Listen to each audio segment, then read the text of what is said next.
again, we thank you for joining us. Tonight, Sean McDermott, the Windward Foundation co-founder and president, and myself, co-founder and executive director, are here just to have a casual conversation with Dr. Diane Darby Beach. So thanks for joining us. We're going to go ahead and see if technically we make it through this. We've been having a few problems recently. But again, thank you for joining us. The Alzheimer's Caregiver Alliance is a community of the Windward Foundation that supports unpaid family caregivers at home caring for a loved one with Alzheimer's. We're happy to have Dr. Diane Darby Beach joining us today. Dr. Beach is a gerontologist in private practice in San Diego. And she has over 28 years of experience in the areas of health promotion and elder care. So we're super excited to speak with her. So Diane, thank you so much for joining us. Thank you.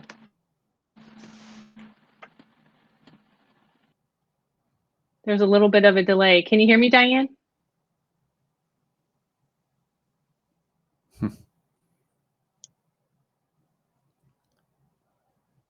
She's stuck. Yeah, I think everybody's on their virtual happy Can you hear hours me, right Diane? now. Okay.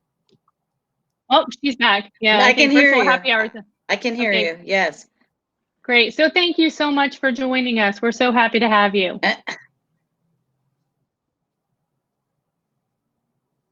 Well, thank you for having me.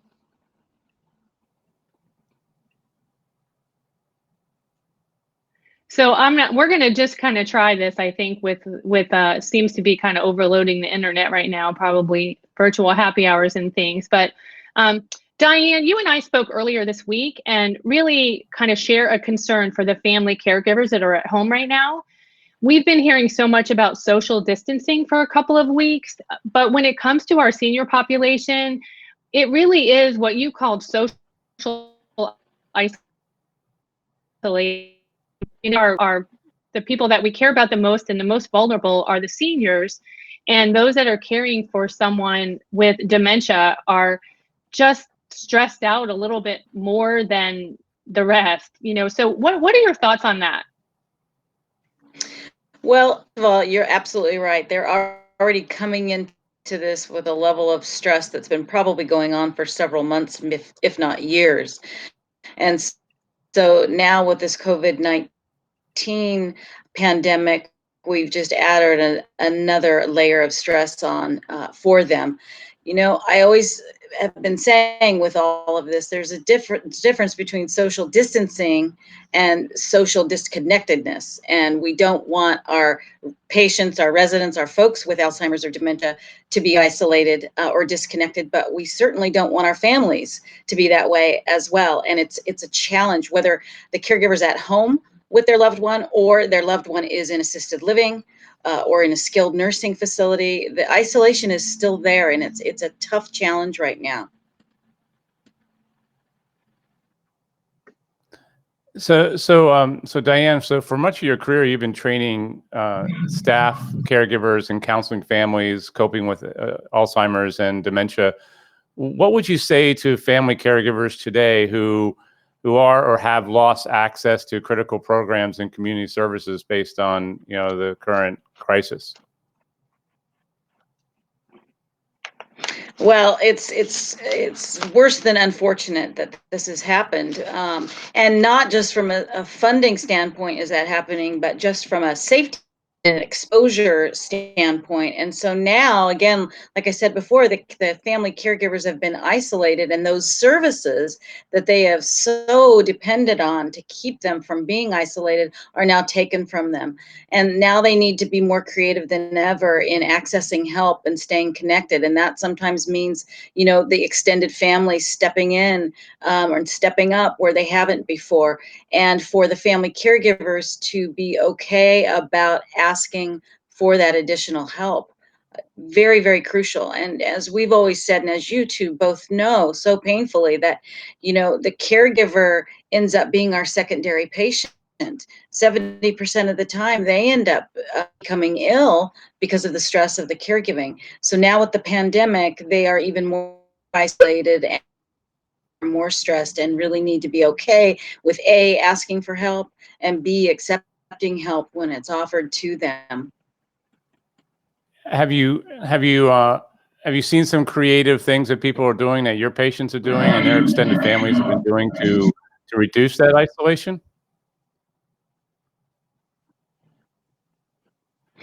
Yes. Well, first of all, if they're in an assisted living community or in a skilled nursing building, they're not allowed in. They're not considered essential unless their loved one is in their last days on hospice. Other than that, they can't get into the building. And so I have really helped them do things like, introduce FaceTime if they've never done it, a Zoom call if they've never done it. If their loved one has dementia to the point where that's more confusing to them than a good old voicemail. And I encourage them, families, to ask the assisted living administrators or the skilled nursing administrators to use their cell phone so that they can call and leave a voicemail, and then that administrator, that nurse, can go in and let the resident with dementia or the patient hear that voicemail. Sending a good old-fashioned letter, sending magazines and books and pictures to stay connected is really important. I've even had folks that, where if the weather's nice and permitting, they can, and if their loved one has a window to the outside of their apartment or their room, to stand outside the window and be able to connect that way. So there are creative ways to stay connected. Again, distancing does not mean being disconnected. Well, it's interesting because I saw something that's going viral today where they drew a Tic Tac Toe board on the window, and they're playing Tic Tac Toe through the window, which I thought was really clever. Yeah. Yeah. Yeah. So it's just figuring these things out and then being willing and having the administrators be willing to be creative. And, most people are on board and they want to do that. And we know how important connection is for people with dementia. I just had a client yesterday, her mom 2 days ago with dementia. It was in a assisted living community, fell and broke her hip, had to be transported. Daughter could only be outside and watch her transported, and then couldn't even go to the hospital. She had to undergo surgery for the hip alone. This is tough, and this is particularly tough on our folks with dementia and their families. Yeah, I couldn't agree more. And the stress on a family that's going through that, the caregiver and the adult children, family and friends that are feeling so helpless because their loved one is having a crisis and they can't be there. I just heard from someone else that their parent fell, probably broke a hip, and the hospital is not allowing any kind of visitors in at all. So we're just so worried. We're worried about the caregivers, and we just want we want to keep the conversation going and people to really understand that if you have parents or grandparents during this time that are home alone, they're not in their own home where you're interacting with them, please just think about their emotional well-being, because isolation becomes very depressing. Sean and our mom is in senior living, completely independent living, but for people 75 and older.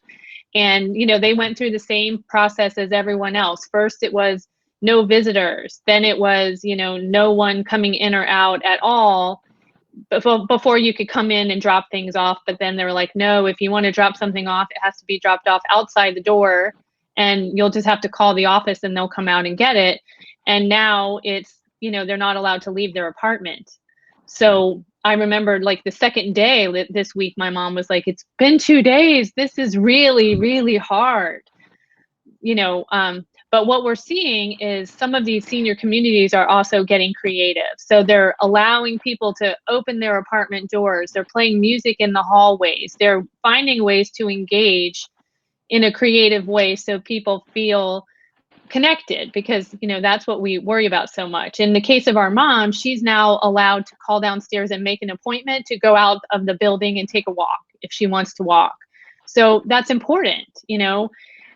Those are people that are being cared for by professionals.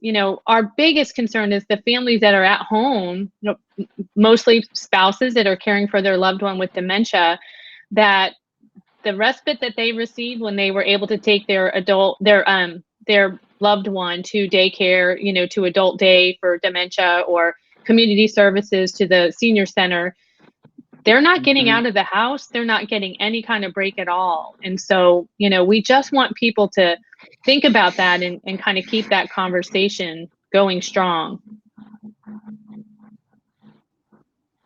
Well, and that's a really good point. I think with folks that had their loved one in daycare and perhaps they were already paying for that, what I would suggest is reaching out to, as an alternative, a home care agency. I with one here in San Diego, and we are still up and running, and most home cares are, and they're taking all those precautions.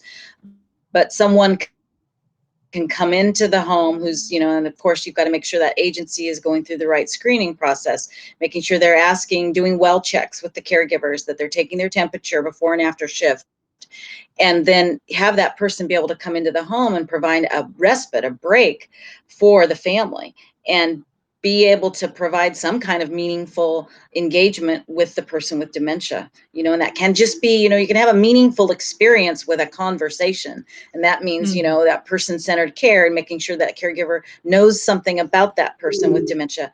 And that's a good alternative for the family, so he or she as the caregiver can get out, maybe go for a walk. I mean, that's about all you're allowed to do now, or go to the grocery store, but just have that break. And we all know this when we worked with caregivers so long, and the single biggest bang for our buck that we can do for a caregiver to reduce stress is simply give that person respite. That's it. So there seems, understandably, there's fear, right, around with social distancing and introducing people. What should a caregiver be thinking about if they go to an outside management company? And you talked about precautions and these companies taking precautions. What questions should the caregiver be asking to alleviate some of that, fear that they may have, that they don't know this person, they don't know this company, and how do they, should they let them into their home? Mm-hmm. Well, very, very good point. What they should be asking, there's repertoire of questions that the agency is asking those caregivers before they even come on board. They're asking them every week. In the last 14 days, have you traveled outside the United States? In the last 14 days, have you gone on a cruise outside the United States or within the United States? In the last 14 days, have you been exposed to anybody that you know is positive for the coronavirus? In the last 14 days, have you been exposed to anybody who's symptomatic? Cough, cold, congestion, fever, fatigue, headache. And then you ask about other specifics. Are you social distancing on your off time? Have you been exposed in the last several days or are living with somebody who is not practicing social distancing? And then you ask the specific every 3 days. We do this. We ask the caregivers about specific symptoms. In the last 3 days, have you had a cough? Have you had a runny nose? Have you had congestion? Have you had a fever? Had a headache? Have you had stiffness or shortness of breath? All of those things we want. Have you had a fever? And ask those things. Now, again, most of those self-report, right? And people can lie. People cannot tell the truth. But as long as you need to make sure as an agency that you're at least asking those questions, because you are prompting and you're making that person think. Taking the temperature is one of the stronger, physiological parameters, the tests that we can do. The others, don't see them face to face. If I'm just asking these questions over the phone, they could be lying to me. So there's the answer is, Sean, there's no 100% way to rule out exposure.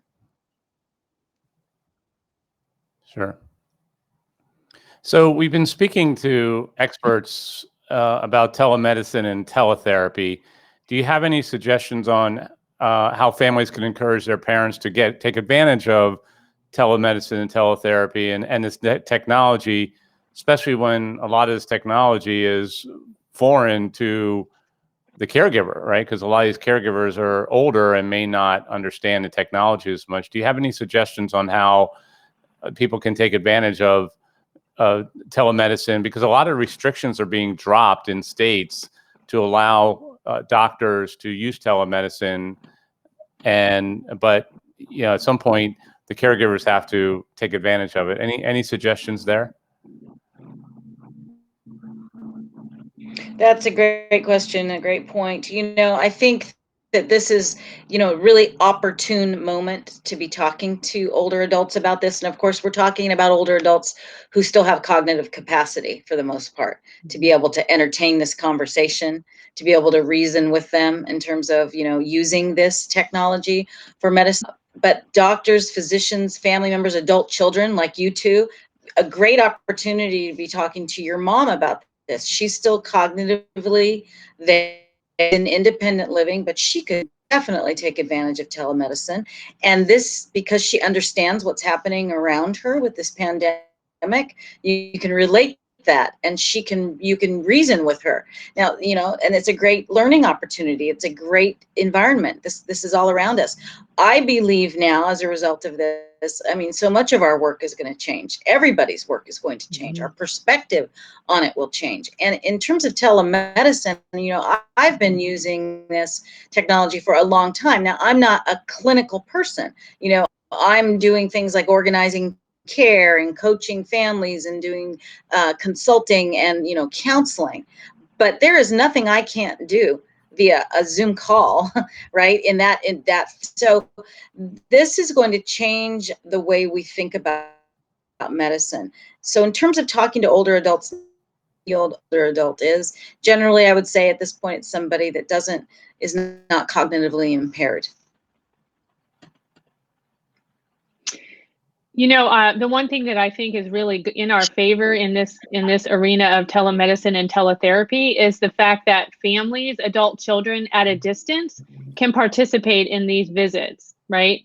So I think that's really great in a conversation that so many people can be having. If you're worried about your parents, or one of your parents calls one of you and they're not feeling well, they don't sound right, and you want to make a call to the doctor, through Zoom and some of these technologies, you can be on the call, provided, that your parent is okay with that. But I think that gives adult children and other family members, it should give them, some confidence that they really can keep an eye on them, an eye on their parents or their loved ones from a distance.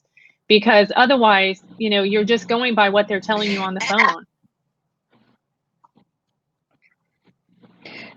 Absolutely. And this is a prime opportunity. Even so, let's say your loved one actually is going to go physically visit, but at that visit, with your loved one's permission, of course, let's say you live in South Dakota and your loved one is in New York, that doctor can include you in a call as the follow-up of that visit.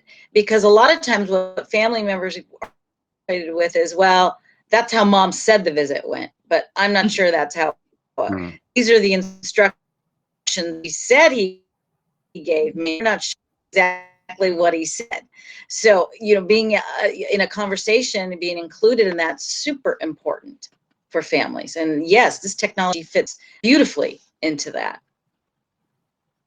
I think there's just a lot of families that don't even know that's an option. Maybe they're hearing about teletherapy for the first time, but they need to know, not only is it an option, but you as a adult child or a family member, a spouse that might, I don't know, friends possibly, if the person is okay with it, but you can get involved in the care of your parent or your grandparent from a distance, and they just need to hear it. We just need to keep telling people that's an option.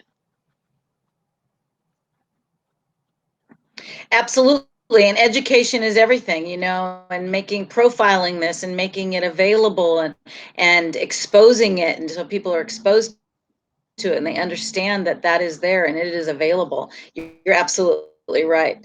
And it will empower a lot of people to be involved, and it'll make medicine and treatment better for everybody.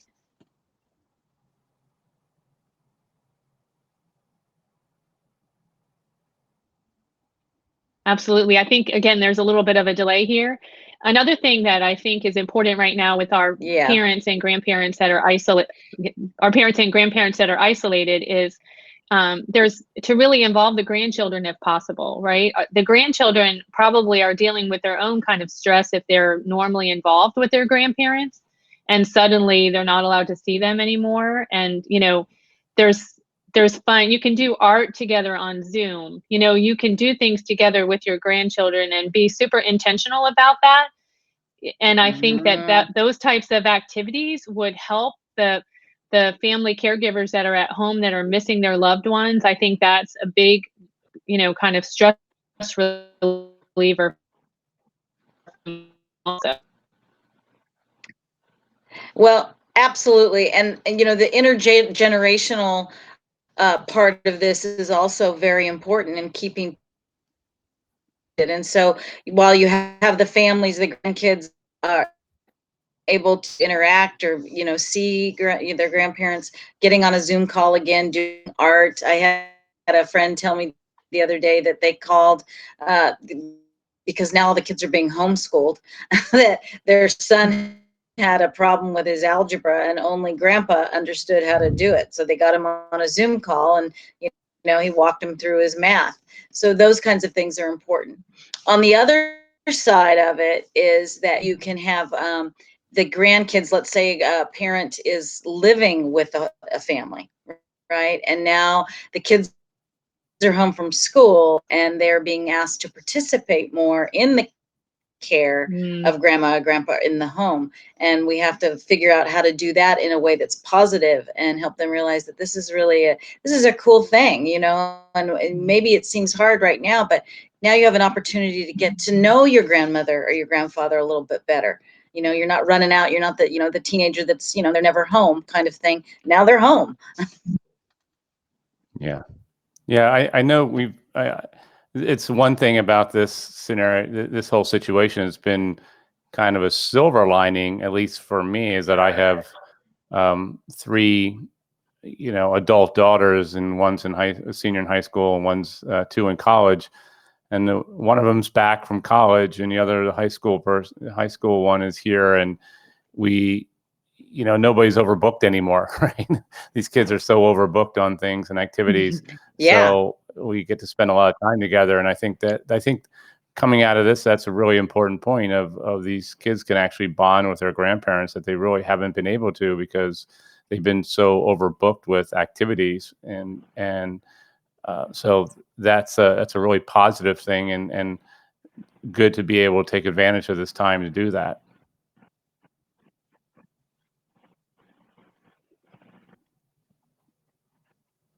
Diane, It I know is. in And our I was telling Michelle when we spoke a couple of days ago, when I was working on my PhD.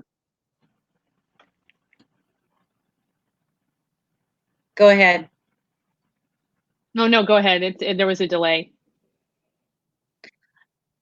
I know. Okay. I was just saying, when I worked on my PhD, my dissertation was on the impact that caregiving had on grandkids that were helping to care for a grandparent in their home who had Alzheimer's disease. And, in general, we had all these negative connotations of that. Oh my gosh, what's this going to do to the kids? Are we taking away their childhood? And we're asking them to take on more responsibility. And, while there were some negative impacts of that experience for those kids, overwhelmingly, the result was positive. They said things like, I had more time to spend with my grandparent. I have more respect for older adults in general now. When I see an older adult crossing the street, I'm not in a hurry. I don't want them to hurry. If they're driving slow, I have more understanding. I'm more selective about my friends, and these were preteens and teens that I'd been interviewing for my study. But the preteens and teens said, I'm more selective about my friends. I won't bring anybody over to my house who's going to make fun of my grandparent. Oh, wow. So these are positive things. A lot of them said they actually became closer with their siblings. Like in your case, Sean, you're old, you're young adult girls, and I had cases like that, and they talked about, how they were at a phase where they weren't really connecting a lot, and that experience of caring for their grandparent really brought them closer together. So there are going to be a lot of great things, I think, that come out of this. I'm sorry to see that it's taken this to happen to maybe promote some of those results, but I'm optimistic.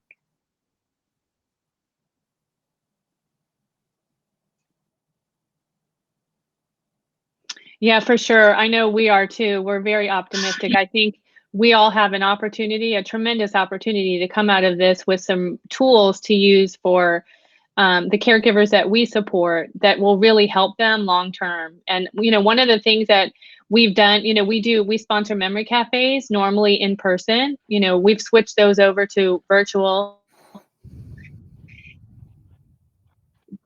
Everybody to get on Zoom, the little bit of effort that it took was so worth it to see everyone join together, their smiling faces. They were so happy to see each other. They were just, it was awesome. So now they want to meet every week instead of every other week. So, that socialization that's missing, we can fix that very, very quickly. We're getting ready to launch another program where we're going to do some. I mean, so those are things.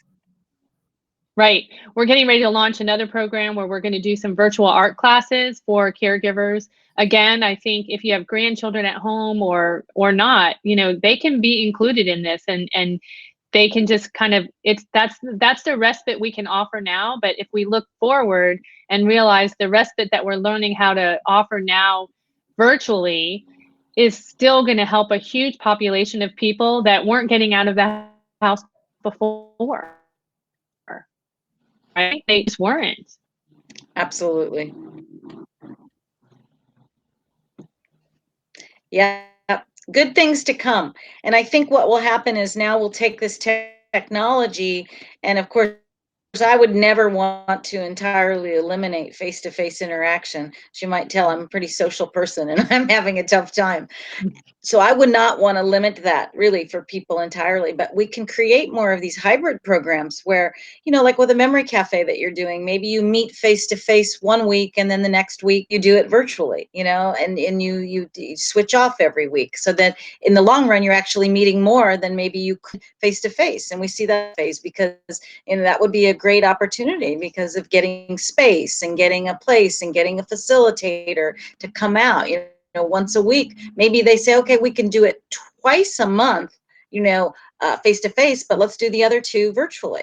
So this will create, I think, an opportunity to have more programs for people who would not normally have access to them. And that's really, what we want to do. We want to create opportunity for people to have stress reduction, to have interaction, and to gain knowledge that they wouldn't normally have access to.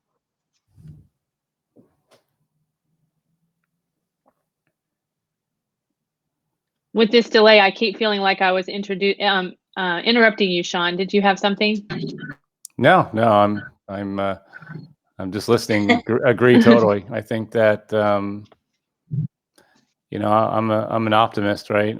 We'll get through this, and I think that Michelle and I have been talking a lot between ourselves and with experts that a lot of good things are going to come out of this, and a lot of new ways of doing things and supporting our caregivers. And we're all forced into this situation, and the one thing about humanity is we adapt, and we adapt pretty fast. And so while I look forward to going back to a sense of normality and going back to some of the face-to-face memory cafes, our ability to reach more people with technology is really exciting. I mean, I'm a technologist. I work in the IT, and I have several IT companies that I've founded, and so I think that I'm excited about what's going to come out of this.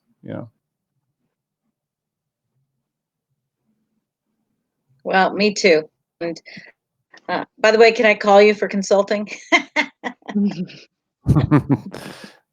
A lot of people do, so feel free to call me.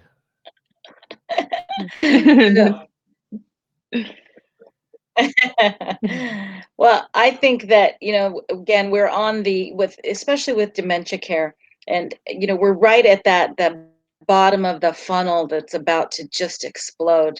And this, the baby boomers are aging. We all know this is happening. And there are going to be a lot of people that will not have access to services. When you look at, statistics at all, which, by the way, I'm not very good at. But if you look at a bell-shaped curve, you've got the outliers on either side. Some of the one side of the outliers will always have money and be able to afford care and have access to knowledge and services and all that. On the other side of the bell-shaped curve, you've got people who are considered poor, right? They will qualify for public services. They won't always be great services, but they will get some services. Now you've got everybody in the middle. You get the average Jack and Jill in America that, they're not poor to qualify for public service or aid. They don't have enough resources, investments, assets to afford great long-term care. What are they going to do? These are the people that are the majority of our population that your kind of services or your foundation, you are going to be serving, filling in a huge gap, a huge need. Thank you. We kind of feel the same way. And I think there's a whole nother population that, unfortunately, when we're having this conversation and some other conversations that we've had over the past week about our aging seniors and the seniors living with dementia and the senior caregivers, there's a whole nother demographic that we certainly don't want to forget about. And we don't want to pretend that this is not as bad for them. In fact, it's probably worse in some ways. But those with younger onset Alzheimer's disease, where the caregiver is a spouse and they may have children, school-age children at home, that number is rising. The number of post 9/11 military soldiers that are developing dementia younger and younger, those numbers are growing. And so now we have a whole demographic of, or a whole portion of the population that aren't going to qualify for any of the services that are available to older adults. They're working on that now. There's legislature and there's things happening, but it's not going to happen overnight. And just where I live here in Virginia, there's 4 families within 3 miles of me that are dealing with a spouse with dementia that are under 60. Just wrap your head around that for a second. Yeah.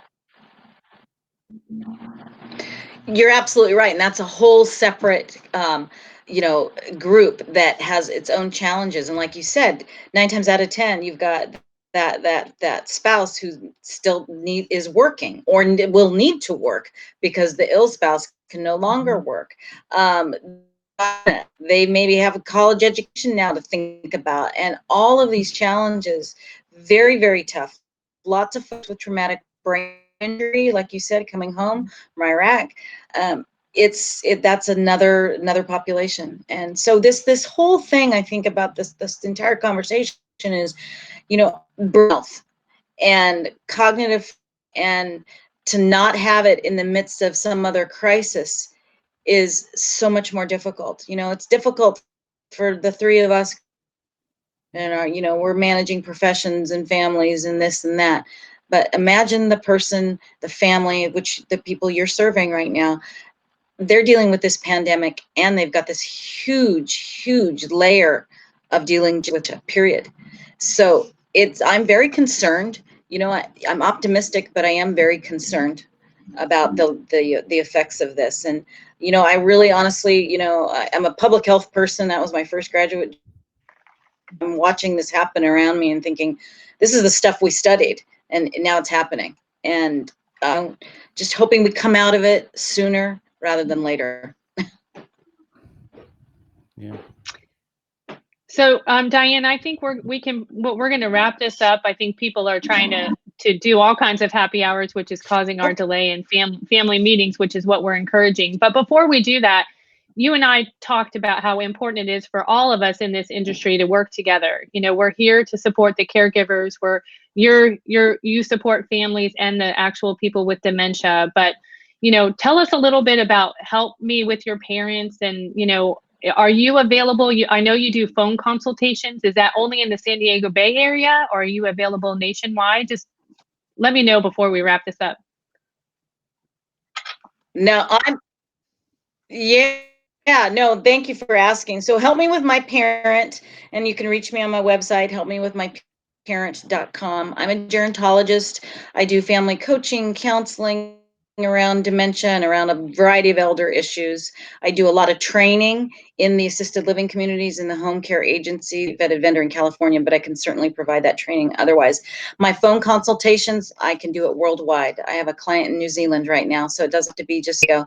And I always do a free consult to start, so you can just go to my website and sign up for an hour. We'll get on a Zoom call, or I'll get on a regular phone call if that works better. Or if you're in San Diego, I'm happy to come meet you, and we can go from there. But you know, my mission honestly is to figure out where a family's at, what they want, what the individual needs. You know, at the core of it, you know, where I'm an advocate person, you know, with dementia, and then of course their support system around them.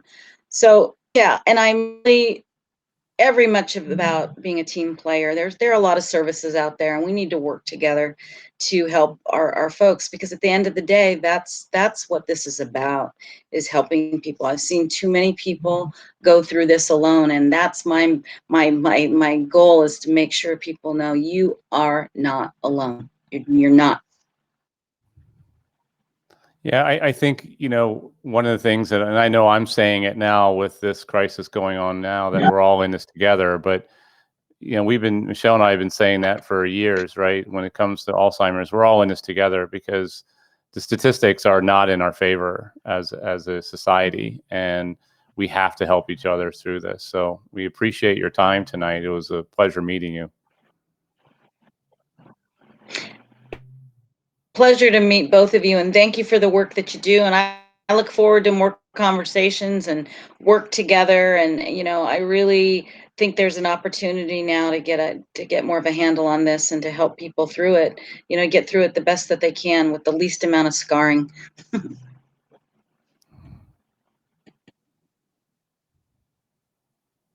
Yeah, absolutely. Thank you so much. I just do want to say before we kind of sign off that we encourage anyone who's interested in joining our community, the Alzheimer's Caregiver Alliance community online, to visit our website, www.windwardfoundation.org or www.alzcaregiveralliance.org. Both will feed you to the same place, but visit our website and just click join our community. And with that, you will be updated on everything that we've got coming up. Some emails will go out with the new virtual options and virtual things that we have going on. So just visit and join our community. We are here, and you know, we want to do what we can. Thank you, Diane. Thank you so much. Thanks, Diane. Thank you. Have a good weekend. Thanks so much.